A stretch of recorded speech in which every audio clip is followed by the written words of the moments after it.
विठल विठल विठल पांडुरंगा।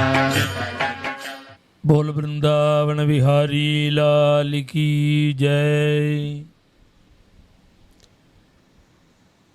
तद्भूरि भाग्यमिह जन्म किमप्यटव्याम् यद्गोकुलेऽपि कथमाङ्घ्रिरजोऽभिषेकम् यज्जीवितं तु भगवान् यज्जीवितं तु निखिलं भगवान् मुकुन्दस्तु अद्यापि यत्पदरजः ஸ்ருதிமிர்கியமேவ. பிரம்மமோகன லீலை அப்படின்னு கிருஷ்ண லீலைகளில் ஒரு முக்கியமான லீலை. பகவானுடைய ஒரு அழகான லீலையை ஒவ்வொரு லீலையும் பார்த்துட்டுருக்கிற பிரம்மதேவனுக்கு ஒரு ஆசை, நமக்காக பிரத்யேகமாக ஒரு லீலை பண்ண மாட்டானா பகவான்? அந்த லீலையை தான் பார்க்கணும்னு ஆசைப்பட்டு அந்த பாக்கியத்தையும் அடைஞ்சார் பிரம்மா. அதுதான் பிரம்மமோகன லீலை. கண்ணுக்குட்டிகளெல்லாம் தூக்கின்னு போயிட்டார், திருடின்னு போயிட்டார். பசங்களையும் திருடின்னு போயிட்டார். மாடு மேய்க்க போன இடத்துல, கன்று மேய்க்க போன இடத்துல கன்றுகளும் குழந்தைகளையும் பிரம்மா எடுத்துன்னு போன உடனே எத்தனை கன்றுகள் வந்திருக்கோ, எத்தனை குழந்தைகள் வந்தாலும் அத்தனையாகவும் கிருஷ்ணனே ஆகி ஒரு வருஷ காலம் இதே ரூபத்தில் இருந்து பின்னாடி பிரம்மாவுக்கு அனுகிரகம் பண்ண பிரம்மா உண்மையான குழந்தைகளையும் கன்றுகளையும் திருப்பி கிருஷ்ணனுடைய சரணாரவிந்தத்தில் சமர்ப்பிச்சுவிட்டு 40 ஸ்லோகம் ஸ்தோத்திரம் என்றார். அருமையான இந்த ஸ்துதியில் ஒரு ஸ்லோகம் சொல்கிறார். எனக்கு என் மனசில் ஒரு பெரிய ஆசை என்னன்னா, இந்த கோகுலத்தில் பிறக்கணும். அது கோகுலத்தில் பிறந்து கிருஷ்ணச்சரணம் கூட வேணுங்கிறது இல்லை. கதமாங்கிரி ரஜோபிஷேகம். இந்த பிருந்தாவனத்தில் எதுக்கும் உபயோகம் இல்லைன்னு ஒரு ஜீவன் இருக்குமோனோ, அவனுடைய பாத தூளி என் மேலே பட்டா போருங்கிறார் பிரம்மா. அப்படி ஒரு ஜென்மாவை கொடு. இதை மனசில் வச்சுட்டு தான் ஊத்துக்காடு வேங்கடகவி புல்லாய் பிறவி தர வேணும் அப்படின்னு ஒரு கிருஷ்ணலீல சம்பந்தமான ஒரு கீர்த்தனம் பண்ணியிருக்கார். அது மாதிரி ஒரு லீலை பண்ணியிருக்கார், அதில் கீர்த்தனம் பண்ணியிருக்கார் ஊத்துக்காடு வேங்கடகவி. அந்த பிருந்தாவனத்தில் வசிக்கணும்னால் அகோபாகியம் அகோபாகியம். பிரம்மா வாகொள்ளாமல் வர்ணிக்கிறார் பாக்கியம்னு. அந்த பிருந்தாவனம்ங்கிறது ஏதோ பக்கத்தில் தான் இருக்குது. முன்னெல்லாம் ரொம்ப சிரமமாக இருந்தது, இப்போ அது மாதிரி இல்லை. இப்போ கமனாகமனம் போயிட்டு வருதும் சுலபம். முன்னெல்லாம் தங்கிறது சிரமம், இப்போ தங்கிறதுல நிறையா வசதி வந்துடுது. இதில் என்னன்னா அங்கே தங்கி என்னென்ன பண்ணணுங்கிறது தான் தெரியல. இப்போ நாம் முன்ன ஒரு சந்தர்ப்பம் ஒரு 15 வருஷம் முன்னாடி 10 வருஷம் முன்னாடி பிருந்தாவன யாத்திரைன்னு ஏற்பாடு பண்ணி ஒரு 600-700 பேர் வந்திருந்தா. என்ன பண்ணினோம், எந்தெந்த லீலா ஸ்தலத்தில் என்னென்ன லீலை பண்ணினானோ அந்தந்த இடத்துக்கு இத்தனை பேரையும் அழிச்சின்னு போய் அந்த பிரவச்சனம், அங்கே பாகவத பாராயணம், அந்த லீலையை வர்ணிச்சிருக்கிற நாராயண தீர்த்தருடைய தரங்கம், இது மாதிரி ஒவ்வொரு இடமா போய் கோவர்தனத்துக்கு போய் பெரிய பந்தல் டென்ட் போட்டு ஒரு கோவர்தனத்தை கொண்டு வந்து வச்சு அங்கே கோவர்தனத்துக்கு பூஜை பண்ணுற இந்த பண்டாவையே வரவழைச்சு சமர்த்தியாக நிவேதனங்கள்லாம் பண்ணி அந்த கோவர்தன பூஜை பண்ணி அந்த வைபவங்கள்லாம் முழுக்க ரெக்கார்டு பண்ணிடும், ஷூட் பண்ணிடும். பிருந்தாவன லீலை, பிருந்தாவன யாத்திரை எல்லா இடமும் தரிசனம் பண்ணிடும். அது மாதிரி திருப்பி ஒரு தடவை எல்லா இடத்துக்கும் அதுதான் வருஷத்துக்கு 2 தடவை 3 தடவை போகிறோம். நாங்கள் பர்சனலாக போய்ட்டு வந்துடுவோம். யாத்திரையாக அழிச்சுன்னு போகிறதுங்கிறது சிரமமாக இருக்குது. ஆனால் பல பேர் கேட்குறா, நீங்கள் அழிச்சுன்னு போனால் தான் உண்டு. குழந்தைகளுக்கு அவகாசம் இல்லை. குழந்தைகளை அனுப்ப தயாராக இருக்கா, நீ யாரோட போகிறேன்னு கேட்குறா. அப்படி எல்லாரும் ஆசைப்படுறதுனால இப்போ இந்த வருஷம் அக்டோபர் மாதம்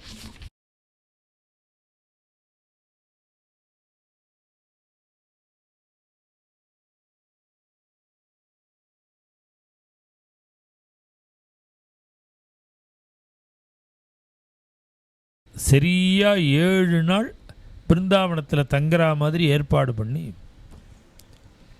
இப்போ நான் பிருந்தாவனத்தில் போய் இறங்கின அன்னிக்கே கிருஷ்ண ஜென்மஸ்தான் கிருஷ்ண ஜென்மபூமியில் போய் தரிசனம் பண்ணி, அங்கே பக்தாலெலாம் பஜனை பண்ணி, அவதார தரங்கம் அவதார கட்ட பாராயணம் அதெல்லாம் பண்ணி, அதனால் அந்த இடத்துக்கு போய் தரிசனம் பண்ணணும். இது மாதிரி இறங்கின அன்னைக்கு அதுக்கு அடுத்த நாளே சுவாமி அவதாரம் பண்ணி கோகுலத்துக்கு தானே போனார். கோகுலத்துக்கு வீடு நந்தமஹால், நந்தகோபன் யசோத திருமாளிகை. அங்கே தான் பூதனாமோட்சம் திருநாவர்த்தவதம் சகடாசுர பஞ்சனம் எல்லாம் அங்கே தான் பண்ணுறார் அந்த இடம். அப்புறம் ரமன் ரேத்தி அப்படின்னு ஒரு இடம் புழுதியில் விளையாடினது. அதுக்கு சில தரங்கங்கள்லாம் இருக்குது. பாகவத ஸ்லோகம் இருக்குது, நாராயண தீர்த்த தரங்கம் இருக்குது. அந்த இடம் தரிசனம் பண்ணிட்டு பிரம்மாண்ட காட்டுன்னு மண்ணு சாப்பிட்ட இடம், மண்ணு தின்ன இடம், அந்த இடத்துக்கு போய் தரிசனம் பண்ணி, இந்த கோகுலத்தை சுற்றி இருக்கிற இடங்கள் லீலாஸ்திரங்கள்லாம் தரிசனம் பண்ணிட்டு 2வது நாள் 3வது நாள் பிருந்தாவன பரிக்கிரமா. நம்முடைய ஆசிரமே பிருந்தாவன பரிக்கிரமாவில் தான் இருக்குது. ஷியாம்குட்டி பிருந்தாவனம் 10 கிலோமீட்டர் நடந்து பஜனை பண்ணிட்டு பிருந்தாவன பரிக்கிரமா பெரிய பாக்கியம். அது இன்றைக்கும் பௌர்ணமி இன்னைக்கு ஏகாதசி இன்றைக்கி பார்த்தா லட்சக்கணக்கான பேர் பண்ணுவாள், பரிக்கிரமா பண்ணு.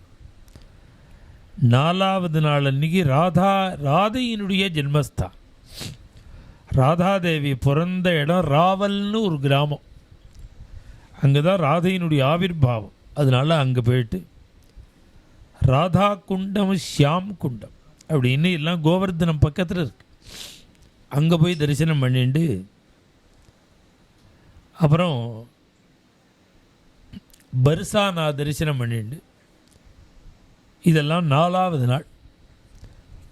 5வது நாள் திருப்பி பிருந்தாவனம் வந்துட்டு திருப்பி கோவர்தனம் போய் கோவர்தன பரிக்கிரமா மாத்திரம். கோவர்தனம் 12 கிலோமீட்டர் பஜனை பண்ணிட்டே கோவர்தனத்தை பார்த்துட்டே பரிக்கிரமா.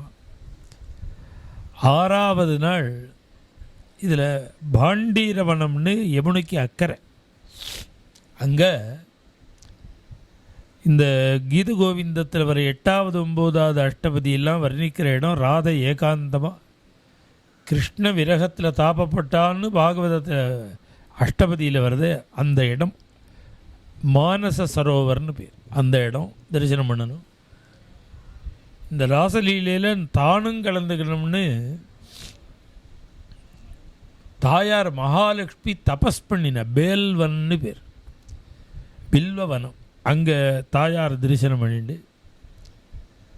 அப்புறம் வம்சீவட்டம்னு வேணுகானம் பண்ணின இடம், அந்த இடம் தரிசனம் பண்ணி அங்கேயே பாண்டீரவனம்னு அங்கே தான் கல்யாண உற்சவம் நடந்தது. ராதைக்கும் கிருஷ்ணனுக்கும் கல்யாணம் நடந்த இடம் பாண்டீரவனம். அந்த பாண்டீரவனத்தில் ராதா கல்யாணம். இது 6வது நாள். அதை மத்தியானம் பூர்த்தி பண்ணிவிட்டு அப்புறம் மத்திய சாயங்காலத்துலேருந்து ஆரம்பித்து 7வது நாள் சாயங்காலம் வரைக்கும் உள்ளூரில் இருக்கிற கோவில்கள்லாம் தரிசனம் பண்ணிட்டு ராத்திரி ட்ரெயினுக்கு கிளம்புற மாதிரி இப்போ 7 நாள் பிருந்தாவனத்தில் ஒரு சப்தாகம் லீலாஸ்தலங்களெல்லாம் தரிசனம் பண்ணுற மாதிரி ஏற்பாடு பண்ணியிருக்கு. இது நாங்கள் இப்போ முன்ன மாதிரி இல்லை. முன்னெல்லாம் நாமே அழிச்சுன்னு போகணும் டிக்கெட்டு வாங்கின்றேன்னு ஒரு நிர்பந்தம் இருந்தது. இப்போ என்ன சௌகரியம் இருக்குன்னா பார்த்து குழந்தைகள்லாம் ஃபோன்லேயே வாங்கி கொடுத்துட்றா. சொன்னால் உடனே டிக்கெட்டை வாங்கிவிட்றா ஃபோனில். அப்புறம் உங்கள் தங்கறதுக்கு ஓரளவு சௌகரியமான இடங்களும் இப்போ முன்ன மாதிரிலாம் ஹாலில் தங்குன்னா யாரும் தங்க முடியாது. அவளுக்கு பிரத்யேகமாக ஏதோ ரூம் அது இல்லாமல் அரேஞ்ச் பண்ணியிருக்கா. ஆகாரத்துக்கு இங்கேருந்து நம்ம குளித்தலையிலேருந்து மோகன் அவளுடைய குரூப் சமர்த்தியாக எல்லோரும் வரா. வந்து நம்ம ஊர் மாதிரி என்னென்ன வேணுமோ எல்லாம் கிடைக்கும். அது மாதிரி ஆகாரங்களுக்கெல்லாம் ஏற்பாடு பண்ணியிருக்கு, தங்கறதுக்கு ஏற்பாடு பண்ணியிருக்கு, சத்சங்கத்துக்கு ஏற்பாடு பண்ணியிருக்கு. இது எல்லாம் இதில் கலந்துக்கிறவாளுக்கு ஒரே ஒரு டேர்ம்ஸ் ஒன்று. இதில் யாரை அழிச்சுன்னு போவோம்னா யாரை வேணாலும் அழிச்சுன்னு போவோம். எனக்கு வயசாகிடுத்து முடியலன்னா கவலையே பட வேண்டாம், வரலாம்.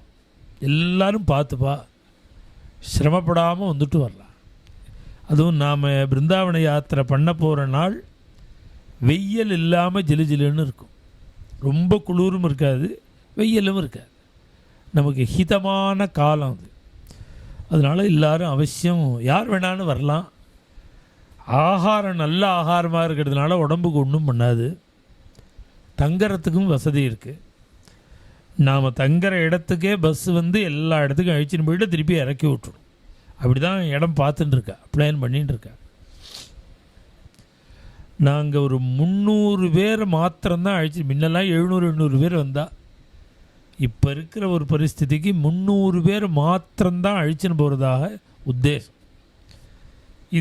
இது வந்து கமர்ஷியல் இல்லை. பிருந்தாவனம் வந்தால் பகவான் மனசில் வச்சுப்பர், நமக்கு அனுகிரகம் பண்ணுவர். இப்படி ஒரு பிருந்தாவன யாத்திரை அதே மாதிரி முன்ன போயிட்டு வந்த மாதிரி அதே பஜனை பிரவச்சனம் எல்லாத்துக்கும் ஏற்பாடு பண்ணியிருக்கு. இந்த பிரம்மதேவன் சொன்னது போல் அகோபாகியம் அகோபாகியம்னு யாருக்கு இந்த பாக்கியம் இருக்கோ, பிருந்தாவன வாச பாக்கியம் இருக்கோ, அந்த பக்தாலாம் அவசியம் இதில் கலந்துக்கலாம். இன்னும் சொல்ல போனால் அண்ணா சொல்லுவார், ராதை மனசில் வைக்கும், ராதை சங்கல்பிக்கணும், அனுகிரகம் பண்ணணும், அப்போ தான் பிருந்தாவனம் கிடைக்கும். அதனால் யார் யாருக்கு பாக்கியம் இருக்கோ அவள் எல்லோரும் பிருந்தாவன யாத்திரையில் கலந்துக்கோங்க. போல பிருந்தாவன விஹாரி லாலிக்கு ஜெய். जय राधा रानी की जय.